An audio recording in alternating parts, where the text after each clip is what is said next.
పరిస్థితుల కారణంగా భారతదేశంలో ఎల్పిజి గ్యాస్ సంక్షోభం రానుందా అనే ప్రశ్నలు చాలామందికి వస్తున్నాయి. ఎందుకంటే ఈ వారం 10 రోజుల నుంచి మనం చూస్తున్న ఆ పరిస్థితులే కారణం.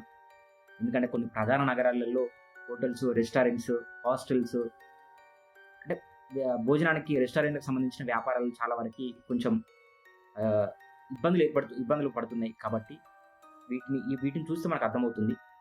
కాబట్టి వీటి గురించి మనం ఒకసారి పూర్తిగా అసలు ఏంటి వీటి వెనకాల ఉన్న కథ ఏంటని చెప్పేసి ఒకసారి తెలుసుకుందాం. భారతదేశంలో 2014-15 సంవత్సరంలో గ్యాస్ కనెక్షన్లు, ఎల్‌పీజీ గ్యాస్ కనెక్షన్‌లలో 2 ఉంటాయి. ఒకటి డొమెస్టిక్ గ్యాస్ కనెక్షన్స్, రెండోది కమర్షియల్. డొమెస్టిక్ గ్యాస్ కనెక్షన్స్ అంటే కేవలం మన ఇంట్లో వండుకోవడానికి ఉపయోగించే గ్యాస్ కనెక్షన్స్. వీటి మీద ప్రభుత్వం సబ్సిడీ కూడా ఇస్తది. అలాగే కమర్షియల్ అంటే హోటల్స్, రెస్టారెంట్లు, వ్యాపారాల కోసం ఉపయోగించే వాటిని కమర్షియల్ కింద వాటిని తీసుకోవడం జరుగుతుంది. వీటి మీద ఎలాంటి సబ్సిడీ ఉండదు. వీటి రేట్లు ఎక్కువ ఉంటాయి. కానీ ఇప్పుడున్న పరిస్థితుల్లో ఈ రెండింటి మీద ప్రభావం పడనుంది. ఎందుకంటే యుఎస్, ఇరాన్ 2 దేశాల మధ్య జరుగుతున్న యుద్ధం ఏదైతే ఉందో ఆ యుద్ధం కారణంగా ఇప్పటికే gold, silver, stock markets crash కానీ చాలా రంగాలలో, క్రూడ్ ఆయిల్ కానీ చాలా రంగాలలో మార్పులు ఖచ్చితంగా యుద్ధం జరిగితే ఇలాంటి పరిణామాలు ఎదుర్కోవాల్సి ఉంటుంది. మన దేశంలో యుద్ధం జరగట్లేదు కదా అని చెప్పేసి అనుకోవచ్చు చాలామంది. కానీ ఏ దేశంలో యుద్ధం జరిగినా కూడా ఒక ప్రధాన దేశాల మధ్య యుద్ధం జరిగినప్పుడు ఖచ్చితంగా వాటి దగ్గర నుంచి మనం ఏదైతే ఇంపోర్ట్ చేసుకుంటామో లేదంటే ఎక్స్పోర్ట్ చేస్తామో ఖచ్చితంగా వాటి మీద ప్రభావం చూపిస్తుంది. దాని కారణంగా చుట్టుపక్కల ఉన్న వ్యవస్థల మీద కూడా, దేశంలో ఉన్న వ్యవస్థల మీద కూడా కొంచెం ప్రభావం చూపిస్తుంది. అయితే ఈ ఎల్పిజి గ్యాస్ కనెక్షన్ల కథ ఏంటంటే 2014లో కేవలం మన భారతదేశంలో 14-15 సంవత్సరంలో కేవలం మన భారతదేశంలో కేవలం ఒక 14 కోట్ల గ్యాస్ కనెక్షన్లు ఉన్న కుటుంబాలు మాత్రమే ఉండేవి. కానీ దాని తర్వాత వచ్చిన BJP government, Narendra Modi PM Ujjwala Yojana కింద 2016 నుంచి 26 వరకు ఇప్పటికి వాటి సంఖ్య 33 కోట్ల గ్యాస్ కనెక్షన్లు ఉన్న కుటుంబాలు భారతదేశంలో ఉన్నాయి.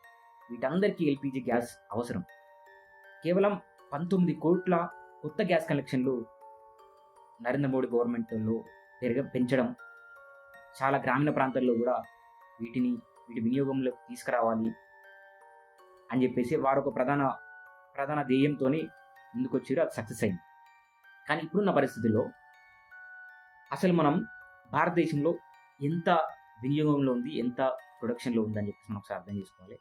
భారతదేశంలో 2025 లెక్కల ప్రకారం భారతదేశంలో 33.15 మిలియన్ టన్నుల గ్యాస్ని మనం వినియోగిస్తున్నాం. కానీ దాని ఉత్పత్తి మాత్రం కేవలం 12.8 మాత్రమే ఉంది. దీన్ని బట్టి మనం అర్థం చేసుకోవాలి, ఈ ప్రొడక్షన్ అవుతున్న ఈ 12.8 మిలియన్ టన్నుల ఇది గ్యాస్ కాకుండా మిగతా గ్యాస్ అంతా కూడా మనం ఇతర దేశాల మీద నుంచి ఆధారపడాల్సిన పరిస్థితి. కాబట్టి వీటి కోసం అంటే మనం ఏవైతే వినియోగిస్తున్నామో అందులో 2/3 కూడా మనం ఇతర దేశాల నుంచి దిగుమతి చేసుకోవాల్సింది తప్పదు. అందులో ప్రధానంగా ఈ దిగుమతి చేసుకోవాల్సిన దాంట్లో ప్రధానంగా 80-90% కేవలం మిడిల్ ఈస్ట్ దేశాల నుంచి మాత్రమే మనం తీసుకుంటున్నాం. మనం చూసుకుంటే ఖతార్ కావచ్చు, కువైట్ కావచ్చు, UAE, United Emirates of Arab అని, ఈ ఇరాన్ దేశాలు కావచ్చు, వీటన్నిటి నుంచి కూడా మనం 80-90% ఎల్పిజి గ్యాస్ని ఈ దేశాల నుంచి మనం దిగుమతి చేసుకుంటాం.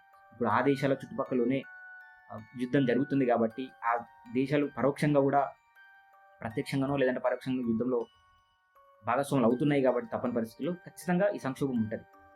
అయితే దీనివల్ల ఏమవుతుంది, ఇప్పటికే కొన్ని ప్రధాన నగరాలలో, బెంగళూరులో కావచ్చు, చెన్నైలో కావచ్చు, కొన్ని హైదరాబాద్లో కూడా కొన్ని హోటల్స్, రెస్టారెంట్లు, ఆహారం ప్రధానంగా అవసరమైన కొన్ని వ్యాపారాలలో ఇప్పటికే వాటిని గ్యాస్ సంక్షోభం వల్ల వాళ్ళు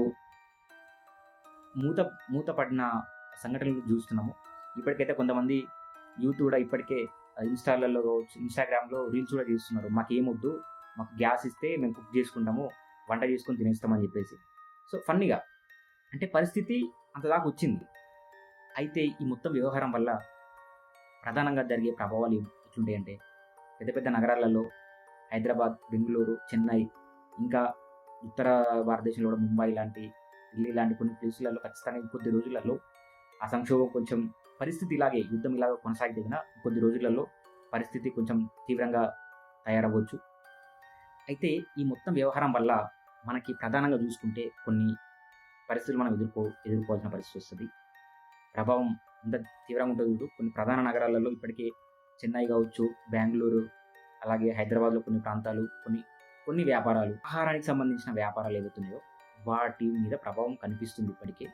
కొన్ని ప్రాంతాల్లో కొన్ని హోటల్స్ మూతపడ్డము, గ్యాస్ కనెక్షన్ లేక చాలామందికి హాస్టల్స్ బంద్ చేయడము ఇలాంటివి జరుగుతున్నాయి. ఖచ్చితంగా ఇలాగే ఉంటే ఇంకొద్ది రోజులలో ముంబై, ఢిల్లీలో కూడా కొంచెం ఈ పరిస్థితి పెరిగే సంక్షోభం పెరిగే అవకాశం ఉంది. వీటి వల్ల ఇలాంటి మూతపడతాయి.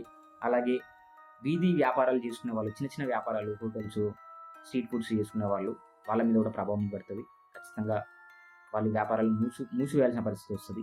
అలాగే వీటి వల్ల ఆహారానికి సంబంధించిన ధరలు పెరుగుతాయి. మనం బయట తీసుకునే ఏ ఆహారం కావచ్చు, ప్రతి వాటి మీద కూడా ఖచ్చితంగా ధరలు పెరుగుతాయి. దీనివల్ల ఈ ఆహారం మీద పెరిగే ధర ఏదైతుందో తద్వారా దానికి సంబంధించిన అన్నిటి మీద కూడా ధరలు పెరిగే ప్రభావం పడుతుంది.